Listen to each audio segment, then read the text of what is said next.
पिछले चुनाव में मैंने आपसे 2-3 वायदे किए थे। हर भाषण में मैं कहता था कि हमारी सरकार आएगी तो 2-3 काम पक्के होंगे, गारंटी करके होंगे। सबसे बड़ा काम किसानों का कर्जा माफ। वो कोई छोटी बात नहीं थी। उस समय बीजेपी के सब नेताओं ने कहा था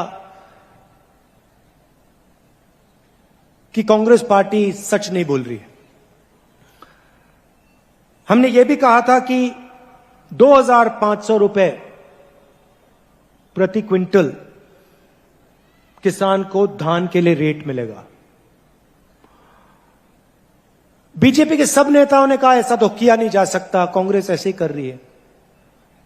मैं आपसे पूछना चाहता हूं, जो हमने वायदे किए थे पूरे हुए? कोई यहां पे कह सकता है कि नहीं, किसानों का कर्जा माफ नहीं हुआ, नहीं 2,500 रुपए के लिए हमें धान के लिए नहीं मिलता? कोई कह सकता है यहां पे? कोई नहीं कह सकता। क्यों? जो हम स्टेट से, जो मैं स्टेट से कहता हूं, मैं करके दिखाता हूं। मैं आपका मेरा 2-3 महीने का रिश्ता तो है नहीं। आपका रिश्ता, मेरा रिश्ता पुराना रिश्ता है। आप इंदिरा गांधी जी को याद करते हो, जवाहरलाल नेहरू जी की याद करते हो, तो मेरा रिश्ता आपके साथ जो है वो गहरा रिश्ता है, पुराना रिश्ता है। मैं यहां आके आपसे झूठ नहीं बोलना चाहता।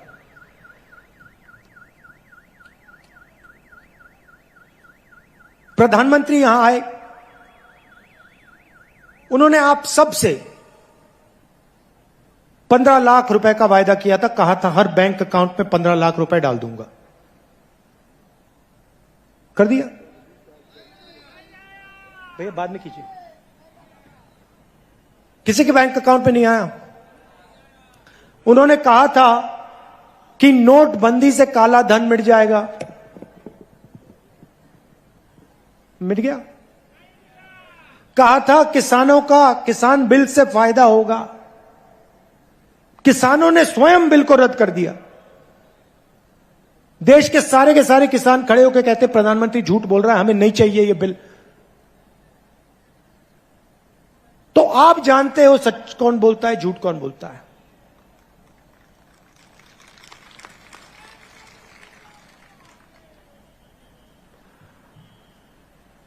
हम वहां नहीं रुके। हमने आपसे कहा था कि धान के लिए 2,500 रुपए प्रति क्विंटल हम देंगे। आपको कहने की जरूरत नहीं पड़ी। वो आस्ते आस्ते आस्ते आस्ते बढ़ता गया। सही बोल रहा हूं? सही बोल रहा हूं? तो हमें बोलने की जरूरत भी नहीं है। मैं आपको कह रहा हूं, हमने अनाउंस किया है कि 3,200 रुपए प्रति क्विंटल मिलेगा। लिख लो, रख लो। 5 साल मैंने 2,500 कहा था, अब मैं कह रहा हूं 3,200 से शुरुआत होगी। शुरुआत मतलब 3,200 से शुरुआत होगी और उसके बाद यह बढ़ता जाएगा, बढ़ता जाएगा। जितनी जरूरत किसान को होगी, जो हम कर सकेंगे हम करके दिखा देंगे। आपको कहने की जरूरत नहीं, आपको बताने की भी जरूरत नहीं कि भैया हमें ज्यादा पैसा चाहिए। आप देखना वो बढ़ता जाएगा, बढ़ता जाएगा। सड़कों पे भीख मांगेंगे। बीजेपी के नेता कहते हैं देखो आदिवासियों को हिंदी सीखनी चाहिए, छत्तीसगढ़ी मत सीखिए। अंग्रेजी मत सीखिए। मगर आप किसी भी बीजेपी के नेता से पूछो कि भैया आपका जो बच्चा है वो इंग्लिश मीडियम में पढ़ता है, हिंदी मीडियम में पढ़ता है, तो आपको जवाब देंगे हमारा तो बेटा इंग्लिश मीडियम में पढ़ता है। अगर आपका बच्चा इंग्लिश मीडियम में पढ़ता है तो आदिवासी का बच्चा इंग्लिश मीडियम में क्यों नहीं पढ़ सकता? अगर आपका बच्चा सपना देख सकता है तो आदिवासियों का बच्चा, दलितों का बच्चा, पिछड़ों का सब बच्चा सपना क्यों नहीं देख सकता? उनमें क्या कमी है? इसलिए हमने पूरे स्टेट में English medium school, Swami Atmanand school का जाल बिछा दिया है और हम इसको बढ़ाते जाएंगे जब तक हर आदिवासी युवा अंग्रेजी में बात कर पाए। क्यों चाहते हैं मैं बता देता हूं आपको। छत्तीसगढ़ में रहना है, छत्तीसगढ़ में काम करना है, छत्तीसगढ़ी बोलिए। यूपी में जाना हो, बिहार में जाना हो, दिल्ली में जाना हो काम करने के लिए, हिंदी बोलिए। विदेश जाना हो, कॉल सेंटर में काम करना हो, इंजीनियर बनना हो, डॉक्टर बनना हो, अंग्रेजी की जरूरत पड़ेगी, अंग्रेजी पढ़िए। वो कहते हैं भैया हिंदी पढ़ो बाकी सब भूल जाओ। क्यों? क्योंकि वो चाहते हैं कि आपके बच्चे अंग्रेजी ना सीखें, कंपटीशन ना आ जाए। बाहर से कोई आता है, अमेरिका से कोई व्यापारी आता है, बिजनेसमैन आता है, आपके बच्चे उससे बात ही ना कर पाए, वो आपको नौकरी ना दे पाए। इसलिए वो आपसे कहते हैं आप वनवासी हो, आप बड़े सपने मत देखो, अंग्रेजी मत पढ़ो। और हम कहते हैं आप वनवासी नहीं हो, यह शब्द आपका अपमान है। आप आदिवासी हो, आपको सबसे बड़ा से बड़ा सपना देखना चाहिए और उसको पूरा करना चाहिए। पूरा करने में हम मदद करेंगे आपकी।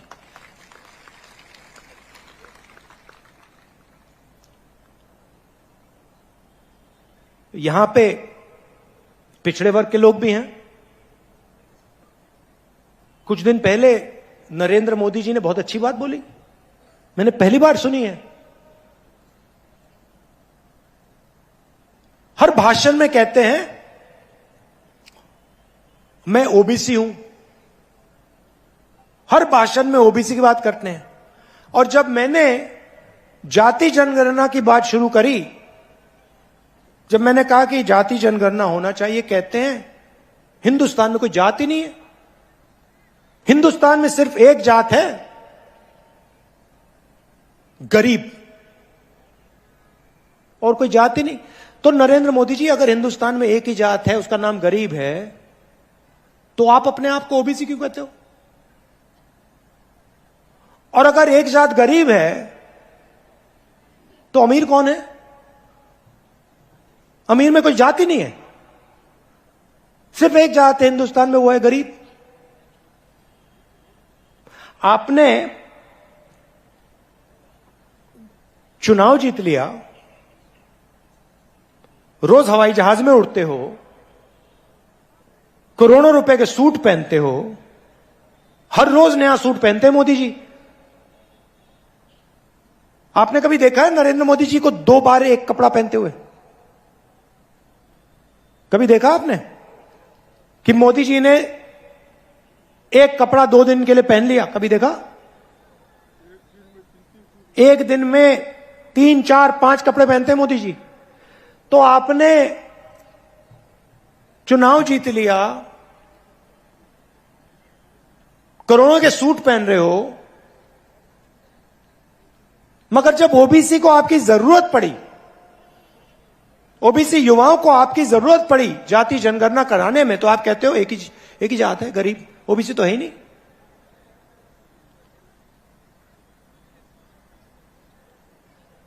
भाई और बहनों, हिंदुस्तान को एमपी नहीं चलाते,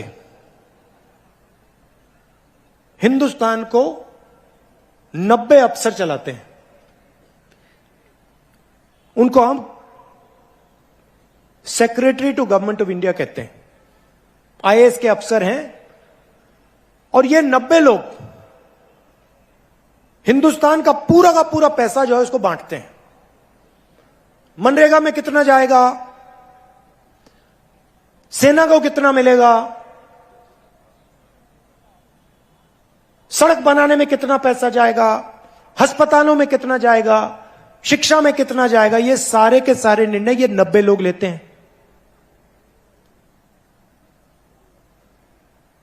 पार्लियामेंट हाउस में मैंने एक आंकड़ा रखा। मैंने कहा कि देखिए 90 लोग में से ओबीसी कितने हैं भाइयों और बहनों, इन 90 लोगों में से ये कितने हैं भाई, तो उठा के दिखाओ, तो खड़े होकर दिखाओ, ये देखो 90 में से 3। मोदी जी ओबीसी की बात करते हैं, 24 घंटा ओबीसी की बात करते हैं, जब मदद करने का समय आता है कहते भैया ओबीसी जाति नहीं है। और जो अफसर 90 अफसर इस देश को चलाते हैं, बजट का हर पैसा बांटते हैं, उसमें से 3 ओबीसी के हैं। अच्छा भैया, आपने पहला सवाल का जवाब दे दिया, दूसरे सवाल का जवाब दीजिए। जो ओबीसी अफसर हैं, हिंदुस्तान के बजट का कितना प्रतिशत निर्णय लेते हैं? 5%। मतलब 90 में से 3 ओबीसी। और अगर हिंदुस्तान के बजट में 100 रुपए खर्च होते हैं तो 5 रुपए का निर्णय ओबीसी जात के लोग लेते हैं। अच्छा, आदिवासियों की बात करते हैं। बजट में से अगर 100 रुपए का निर्णय लिया जाता है तो आदिवासी कितना निर्णय लेते हैं? कितना? 0.01। मतलब आदिवासी अफसर 100 रुपए में से 10 रुपए का निर्णय लेते हैं, ना 10 पैसे का निर्णय लेते हैं, सॉरी। अब सवाल यह है कि हिंदुस्तान में क्या ओबीसी की आबादी 5% है? आदिवासी की आबादी 0.1% है क्या? बिल्कुल नहीं। पूरा देश जानता है कि ओबीसी की आबादी कुछ भी होगी, 5% तो नहीं है।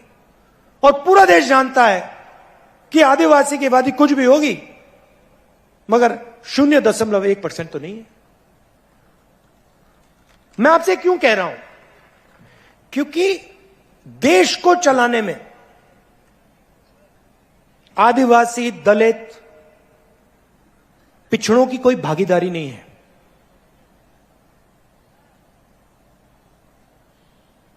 क्योंकि 90 अफसरों में से कोई नहीं है। अगर आप मुझे कहते कि भैया देखो 90 अफसर हैं, उसमें से 50% ओबीसी हैं, तो मैं कहूंगा हां भैया, बजट का 50% ये लोग खर्च कर रहे हैं तो भागीदारी है। अगर आप मुझे कहते देखिए 15% बजट का आदिवासी लोग निर्णय ले रहे हैं, तो मैं कहता हां भैया भागीदारी है। इसलिए मैं चाहता हूं, और ये ओबीसी के जो युवा हैं, आदिवासी युवा हैं, आप इस बात को उठाइए, ये आपके भविष्य की बात है।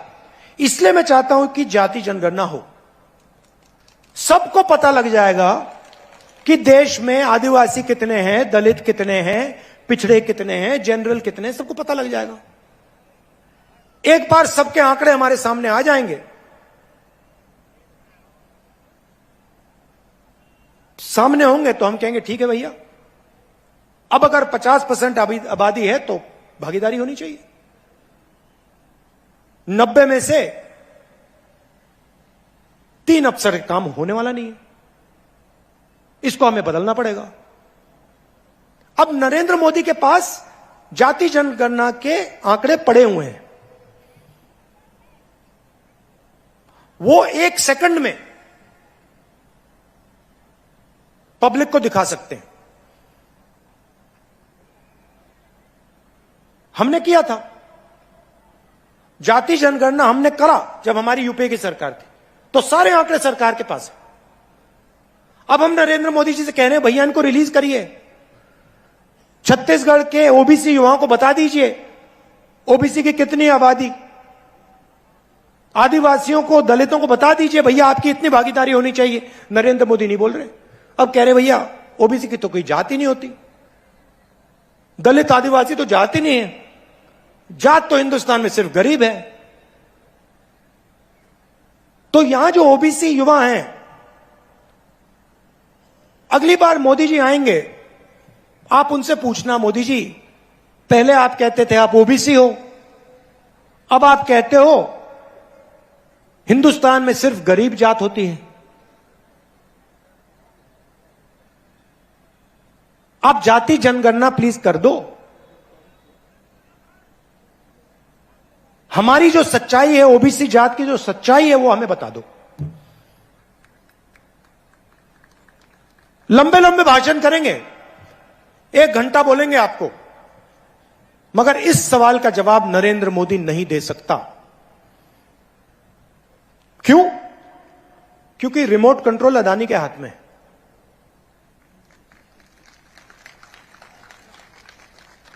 सरकार को अदानी चला रहा है, नरेंद्र मोदी का चेहरा दिखाते हैं। देखो हंस रहे हैं ये, देखो मुस्कुरा रहे हैं। क्या नाम है आपका भैया? नहीं, मीडिया वाले जो हैं जो मुस्कुरा रहे हैं, क्या नाम है आपका? मुस्कुराहट चली गई, डर गए। तो 24 घंटा ये दिखाते हैं मोदी जी, मोदी जी, मोदी जी, मोदी जी। क्यों? क्योंकि अदानी जी इनको कहते हैं भैया दिखाओ,